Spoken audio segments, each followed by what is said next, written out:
भगवान से बस यही दुआ मांगी थी कि तुम्हें देखकर खुशी से कहीं मर न जाओ। तुम्हें देख लिया, अब मर भी जाओ तो कोई गम नहीं। निर्मला, आओ बैठ जाओ। ये अचानक तुम्हें क्या हुआ? साहब, मेम साहब को पहले भी एक बार दिल का दौरा पड़ चुका है। क्या?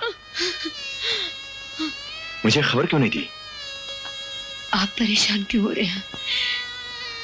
आप आ गए हैं ना, अब मैं अच्छी हो जाऊंगी। बहादुर, साहब के लिए चाय लाओ। रवि का क्या हाल है? वो तुम्हें चिट्ठी विट्ठी लिखता है कि नहीं? तुम्हारे बेटे को शायद पढ़ाई से ही फुर्सत नहीं मिलती। खोल मेरा ताला, कौन है बे? ये कोई वक्त है हॉस्टल लौटने का? जानते नहीं यहाँ के कुछ कायदे कानून भी हैं। तुम लोग यहाँ पढ़ने आए हो या गुंडागर्दी करने? मुंह में शराब की बदबू और आंखों में वहशीपन। तुम्ही लोगों की वजह से ये हॉस्टल एक सस्ते होटल की तरह बदनाम हो गया। आप रोज रात को रामायण के पाठ की तरह भाषण सुनाते हैं। जब हम पे कोई असर ही नहीं होता तो क्या फायदा? जाओ अभी सो जाओ, हमको भी सोने दो। सोना है तो कहीं और जाके सो। प्रिंसिपल साहब का ऑर्डर है कि तुम लोग एक पल भी यहाँ नहीं ठहर सकते। अभी इसी वक्त अपने सामान समेत यहाँ से दफा हो जाओ। घर वालों को तुम्हारे रिस्ट्रिकेट किए जाने की वजह बदरिया डाक भेज दी जाएगी।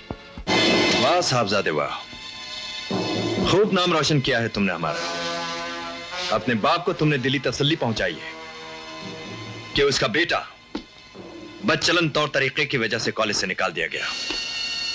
शर्म से डूब पड़ने वाली बात है रवि। अगर मुझे कॉलेज से निकाल दिया गया तो कौन सा पार्ट टूट पड़ा डैडी? आपको भी तो फौज से निकाल दिया गया है। अपने बाप से जुबान लड़ाता है।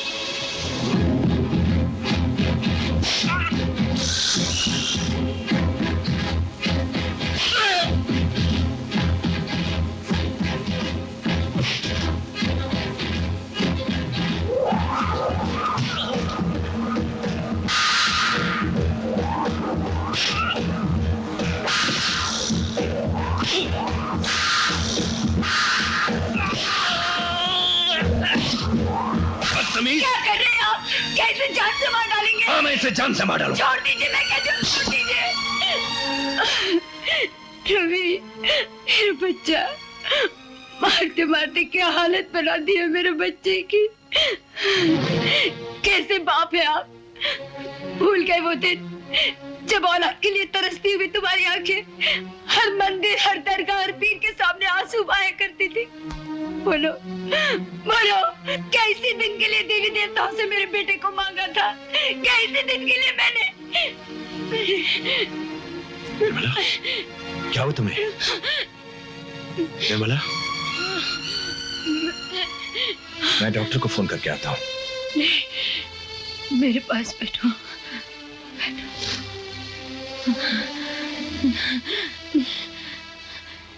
डॉक्टर के आने तक मैं नहीं बचूंगी। देखो, तुमने आज रवि को कितना मारा। अगर उससे कुछ हो जाता तो तुम्हें तो कुछ से भी कुछ होश ही नहीं रहता। अगर मेरे बाद भी उसे इसी तरह मारते रहे तो तुम अकेले रह जाओगे। अकेले। नहीं निर्मला, नहीं। मैं वादा करता हूं, आज के बाद मैं तेरे बेटे की जी जान से हिफाजत करूंगा। उसे इतना प्यार दूंगा जो दुनिया में आज तक किसी बाप ने किसी बेटे को नहीं दिया होगा। बस तुम ठीक हो जाओ। तुम्हारी बातें ने अच्छा कर दिया मुझे। लो, मैं बिल्कुल अच्छी हो गई।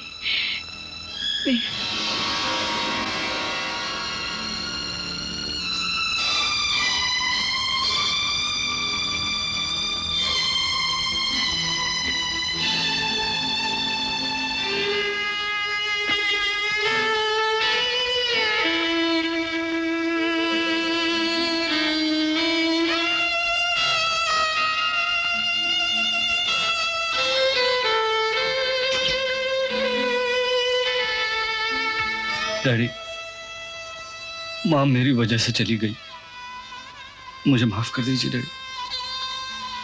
नहीं रवि, तुम्हारा कोई कसूर नहीं। हमारा गुस्सा शैतान का गुस्सा है। काश हमने खुद पर काबू रखा होता तो निर्मला हमसे रूठ कर नहीं गई होती। उसकी मौत के जिम्मेदार हम हैं बेटे। हो सके तो हमें माफ कर देना।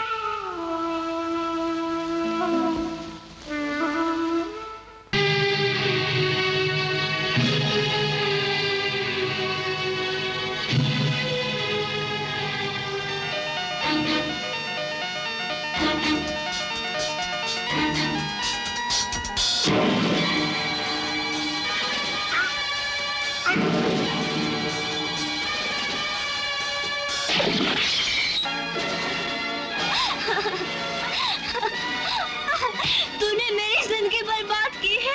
मैं तुझे जिंदा नहीं छोड़ूंगी, मैं तुझे जिंदा नहीं छोड़ूंगी। तू पापी, तू पापी, तू पापी है। धरती इस पापी का बोझ नहीं उठा सकेगी। तू पापी है, मैं तुझे जिंदा नहीं छोड़ूंगी। आखिर तुम कातिल के बारे में कुछ तो बता सकती हो। मेरी समझ में यह नहीं आ रहा कि तुम कातिल को बचाना क्यों चाहती हो। क्यों बचाना चाहती हो चमेली? दीदी, तुम मुझे अकेला छोड़कर कहां चली गई थी? तुम अपने राजू को छोड़कर कहां चली गई थी? दीदी, तुम चुप क्यों हो? यही तो मैं जानना चाहता हूं। देखो चमेली, रघु का कत्ल तुम्हारी आंखों के सामने हुआ, और कुछ नहीं, कम से कम उसका हुलिया बता सकती हो। इंस्पेक्टर साहब, हुलिया इंसान का बताया जाता है, भगवान का नहीं। मैंने कुछ नहीं देखा, मैंने कुछ नहीं देखा इंस्पेक्टर साहब, मैंने कुछ नहीं देखा।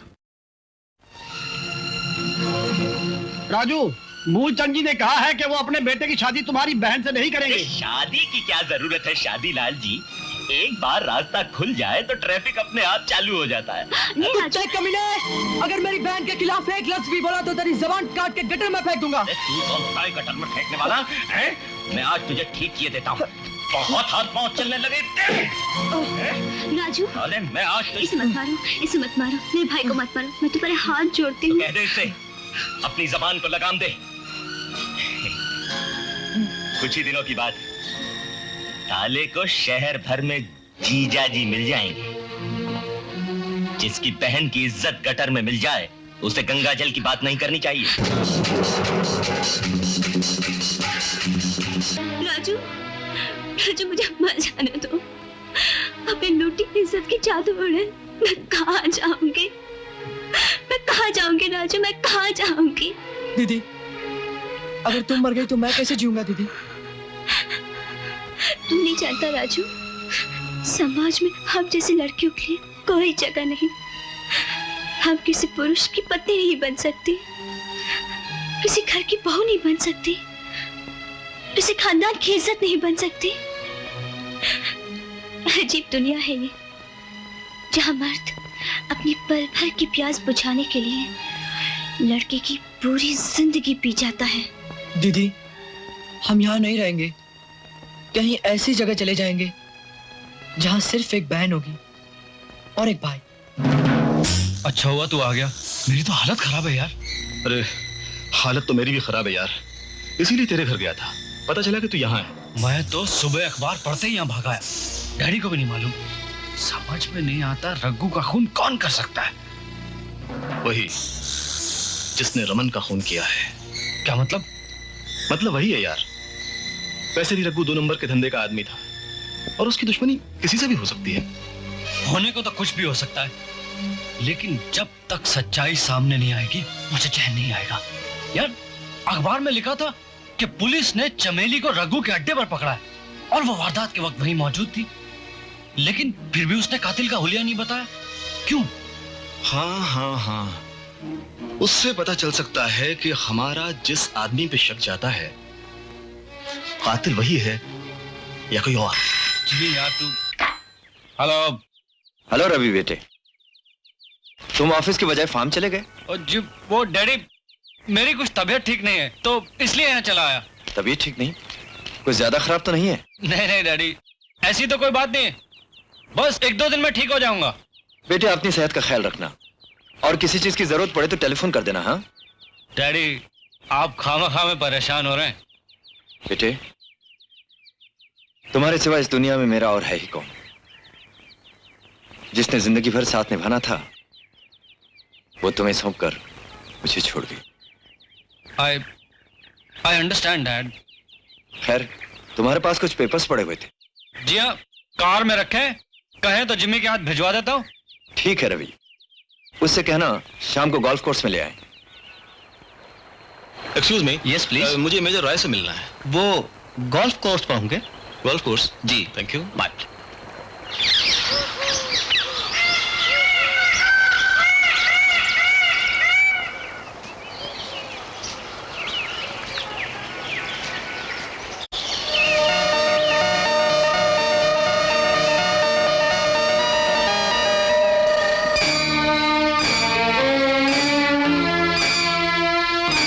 साहब आपको पूछ रहे थे। अच्छा, जिम्मी होगा। कहाँ गए वो? जी वो आपको ढूंढने के लिए गोल्फ कोर्स की तरफ गए। Thank you very much. Hi, ये रखते।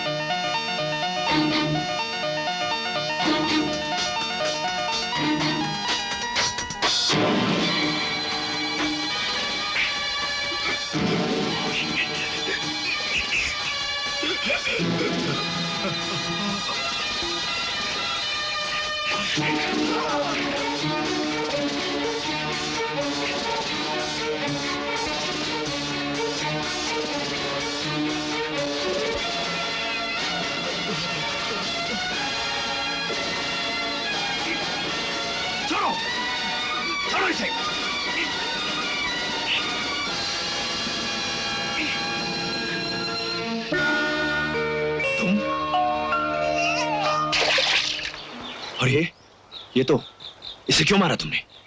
ये आदमी जीने के काबिल नहीं था सर। कुछ लोग किस तरफ आ रहे हैं? शाम को घर पर आकर मिलो। जाओ जल्दी भाग जाओ। जाओ जल्दी जाओ। जाओ।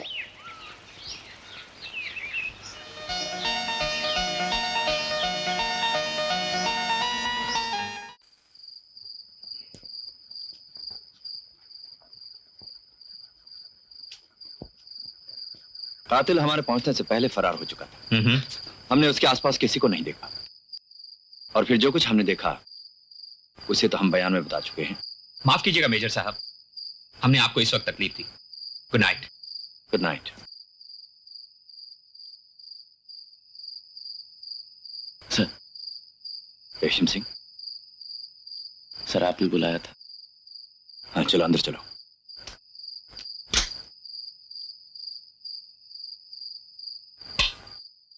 बैठो।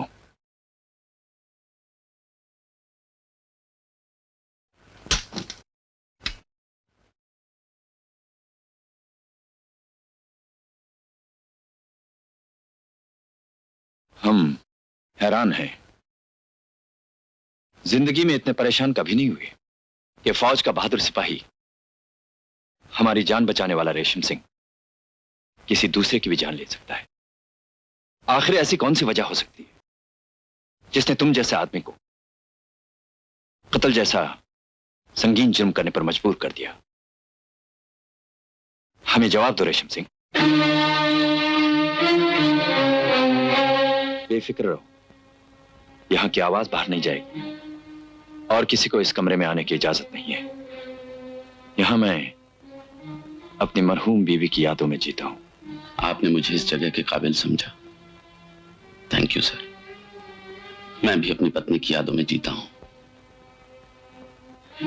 पर क्या करूं, वो यादें हवा में बिखर गई।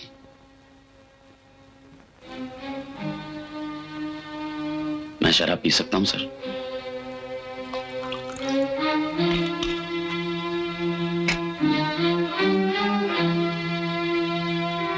Thank you sir.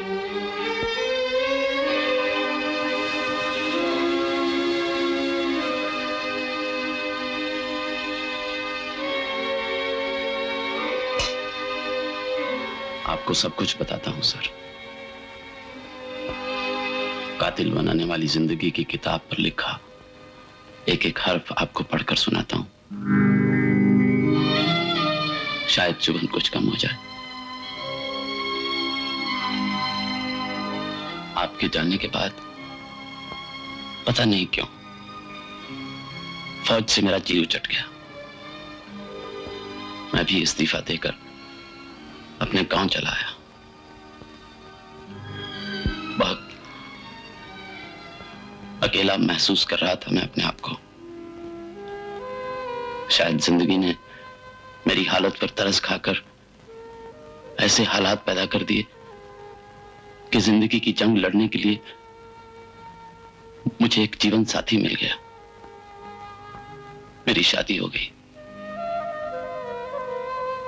उस रात हवा में महक थी और माहौल में खुशियां।